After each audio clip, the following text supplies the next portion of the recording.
5 തലമുറകളായി നിങ്ങൾക്കൊപ്പം PRS hospital. Rajeev ചന്ദ്രശേഖരന്റെ സർജിക്കൽ സ്ട്രൈക്ക് വരുന്നു. തിരുവനന്തപുരം കോർപ്പറേഷൻ എന്ത് തന്നെയായിരുന്നാലും പിടിച്ചിരിക്കും. കഴിഞ്ഞ വർഷം നാമമാത്രമായ സീറ്റുകൾക്കാണ്, ഒരു 10-10നകത്തുള്ള സീറ്റുകൾക്കാണ് കഴിഞ്ഞ പ്രാവശ്യം അവർക്ക് ഇത് നഷ്ടപ്പെട്ടത്, കോർപ്പറേഷൻ നഷ്ടപ്പെട്ടത്. ഇപ്രാവശ്യം അവരത് പിടിക്കുമെന്ന് വിചാരിച്ചെങ്കിലും കോൺഗ്രസ് കുറേ നില മെച്ചപ്പെടുത്തുകയൊക്കെ ചെയ്തപ്പോൾ സ്വാഭാവികമായിട്ട് ബുദ്ധിമുട്ടുണ്ടായി. ഇതിന് പരിഹാരം എന്നുള്ള നിലയിൽ തിരുവനന്തപുരം കോർപ്പറേഷൻ പിടിക്കുവാനുള്ള വലിയ സർജിക്കൽ സ്ട്രൈക്കുമായി രാജീവ് ചന്ദ്രശേഖർ പദ്ധതികൾ ആസൂത്രണം ചെയ്തു കഴിഞ്ഞു. നിലമ്പൂർ തെരഞ്ഞെടുപ്പ് കഴിഞ്ഞാൽ അവരുടെ അടുത്ത ഇര അല്ലെങ്കിൽ അടുത്ത അജണ്ട തിരുവനന്തപുരം കോർപ്പറേഷൻ പിടിക്കുക എന്നുള്ളതാണ്. 2 ആളുകളെയാണ് ഇപ്പോൾ രംഗത്തിറക്കാൻ തീരുമാനിച്ചിരിക്കുന്നത്. അതിൽ ആരായിരിക്കും മേയറായി വരിക എന്ന് നമുക്കറിയില്ല. ഒന്ന്, ശോഭാ സുരേന്ദ്രൻ തിരുവനന്തപുരത്തേക്ക് കളം മാറുമോ? ഇപ്രാവശ്യം ശോഭാ സുരേന്ദ്രനെ തിരുവനന്തപുരത്ത് നിർത്തി മേയറാക്കിയതിന് ശേഷം തിരുവനന്തപുരത്ത് തന്നെ ഏതെങ്കിലും മണ്ഡലത്തിൽ നിർത്തി ജയിപ്പിച്ചെടുക്കാൻ പറ്റുമോ എന്നുള്ള ഒരു അന്വേഷണം നടക്കുന്നുണ്ട്. ഇപ്പോൾ ആദ്യം മേയറാക്കുക, കുറച്ച് ദിവസം കഴിയുമ്പോൾ സ്വാഭാവികമായിട്ട് തിരുവനന്തപുരത്ത് അസംബ്ലി തിരഞ്ഞെടുപ്പ് വരും. അപ്പോൾ ഒരു മേയർ സ്ഥാനാർത്ഥി മത്സരിക്കുന്നു എന്ന് പറയുമ്പോൾ കിട്ടുന്ന ഒരു ഹൈപ്പ് വേറെ ആയിരിക്കും. അങ്ങനെ ശോഭാ സുരേന്ദ്രനെ വെച്ചുകൊണ്ടൊരു പരീക്ഷണത്തിന് ഉള്ള ഒരു ശ്രമം നടക്കുന്നുണ്ട്.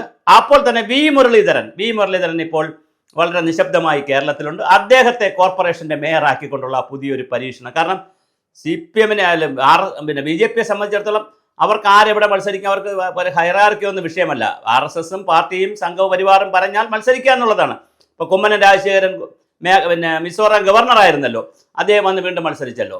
അതുപോലെ തന്നെ റെയിൽവേ മന്ത്രിയായിരുന്നു O രാജഗോപാൽ, അദ്ദേഹം വീണ്ടും MLA ആയി മത്സരിച്ച് MLA ആവുകയൊക്കെ ചെയ്തല്ലോ. അപ്പോൾ പഞ്ചായത്തിൽ പോയി മത്സരിക്കാൻ പറഞ്ഞാലും ഒരു സംഘപ്രവർത്തകനെ RSSകാരനെയും BJPക്കാരനെ സംബന്ധിച്ചിടത്തോളം നാളെ ഒരു പഞ്ചായത്തിൽ പോയി ഒരു വാർഡിൽ മത്സരിക്കണമെന്ന് പറഞ്ഞാൽ അവർക്ക് വലിയ വിഷയമൊന്നുമില്ല. ഇപ്പോൾ വി മുരളീധരനെ അദ്ദേഹത്തിൻ്റെ നാട് കണ്ണൂരാണ്. അപ്പോൾ അദ്ദേഹത്തിൻ്റെ ഒരു വാർഡിൽ പോയി മത്സരിക്കണമെന്ന് പറഞ്ഞാൽ ആ വാർഡ് പിടിക്കാൻ പറ്റുമെങ്കിൽ മത്സരിക്കും. അതാണ് അതിൻ്റെ ഒരു ചിട്ട, സംഘടനാ ചിട്ട. ഇപ്പോൾ തിരുവനന്തപുരത്ത് ഒരു സർജിക്കൽ സ്ട്രൈക്ക് നടക്കാനുള്ള എല്ലാ സാധ്യതയുണ്ട്. തിരുവനന്തപുരം കോർപ്പറേഷനിൽ താമര വിരിയും.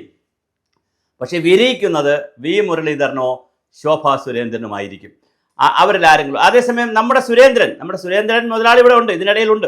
അദ്ദേഹം ചിലപ്പോൾ കോഴിക്കോടുമായി ബന്ധപ്പെടുത്തിയിട്ടുള്ള പ്രവർത്തനങ്ങൾ, അദ്ദേഹത്തിന് ഗവർണർ പോസ്റ്റോ MP പോസ്റ്റോ കിട്ടിയില്ലെങ്കിൽ സ്വാഭാവികമായിട്ട് അദ്ദേഹം തിരഞ്ഞെടുപ്പിൽ ഒരു ശ്രമം നടത്തുന്നുണ്ട്. അതുപോലെ തൃശ്ശൂർ കോർപ്പറേഷൻ ഇവർ കൈവയ്ക്കുന്ന മറ്റൊരു കോർപ്പറേഷനാണ്.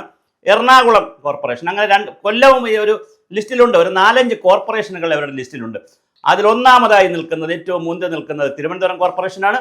തീർച്ചയായിട്ടും നമുക്ക് തിരുവനന്തപുരം കോർപ്പറേഷനിൽ താമര വിരിയുമോ എന്നറിയാം, കാത്തിരിക്കാം. അതിന് വേണ്ടിയിട്ടുള്ള സർജിക്കൽ സ്ട്രൈക്ക് പരിപാടികൾ ആരംഭിച്ചു കഴിഞ്ഞു. തിരുവനന്തപുരത്ത് കുടുംബയോഗങ്ങളും മറ്റ് പരിപാടികളും നടക്കുന്നുണ്ട്. രാജീവ് ചന്ദ്രശേഖരന്റെ നേതൃത്വത്തിൽ ചിട്ടയായ പ്രവർത്തനങ്ങൾ വരാൻ സാധ്യതയുണ്ട്. സുരേഷിന് ചിലപ്പോൾ ചുമതല കൊടുക്കാൻ സാധ്യതയുണ്ട്. നേരത്തെ വട്ടിയൂർക്കാവിൽ പ്രശാന്തനോട് മത്സരിച്ച് പരാജയപ്പെടുകയും BJPയുടെ ജില്ലാ പ്രസിഡന്റ് ആവുകയും ചെയ്ത സുരേഷ് ഇതിനകത്തൊരു പ്രധാനപ്പെട്ട കഥാപാത്രമായി സംഘടനാ ചുമതല കൂടി വരാൻ സാധ്യതയുണ്ട്. ചിലപ്പോൾ VV രാജേഷിനായിരിക്കും ചുമതല വരുന്നത്. എന്തായാലും BJP ഒരു പുതിയ മുഖങ്ങളെ തെരഞ്ഞെടുപ്പ് ചുമതലകൾ ഏൽപ്പിച്ചുകൊണ്ട് നമ്മുടെ വി മുരളീധരനെയും അല്ലെങ്കിൽ ശോഭാ സുരേന്ദ്രനെയും മുൻനിർത്തി തിരുവനന്തപുരം കോർപ്പറേഷനിൽ ഒരു പരീക്ഷണം നടത്തുന്നു.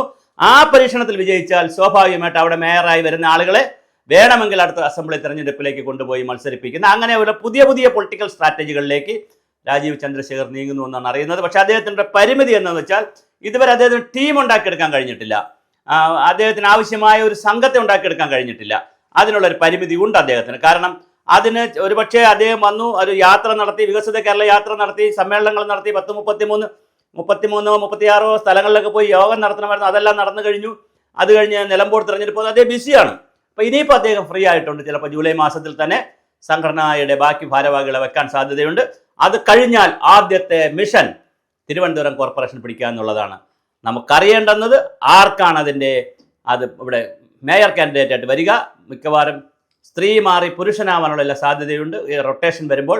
അങ്ങനെയാണെങ്കിൽ വി മുരളീധരനായിരിക്കും. പുരുഷന്റെ സ്ഥാനം വന്നാൽ പോലും ശോഭാ സുരേന്ദ്രനെ ഇറക്കി ഞങ്ങളിതാ സ്ത്രീകളെ ഇറക്കുന്നു പുരുഷന്റെ സീറ്റിലേക്ക് എന്ന് പറഞ്ഞുകൊണ്ടുള്ള പുതിയ സ്ട്രാറ്റജികൾ വരാനുള്ള എല്ലാ സാധ്യതയുമുണ്ട്. മേയർ കാൻഡിഡേറ്റിനെ മുൻനിർത്തിയായിരിക്കും തിരുവനന്തപുരത്തെ മത്സരം. സാധാരണ അങ്ങനെ ചെയ്യാറില്ല. ജയിച്ചു കഴിഞ്ഞതിന് വന്നതിന് ശേഷമാണ് മേയർ കാൻഡിഡേറ്റിനെ തീരുമാനിക്കുന്നത്. പക്ഷേ ഇതങ്ങനെയല്ല. ഇന്നയാളാണ് മേയർ എന്ന് പറഞ്ഞുകൊണ്ടുള്ള പുതിയൊരു പൊളിറ്റിക്കൽ ലൈനിലേക്ക് BJP വന്നുകൊണ്ടിരിക്കുകയാണ്.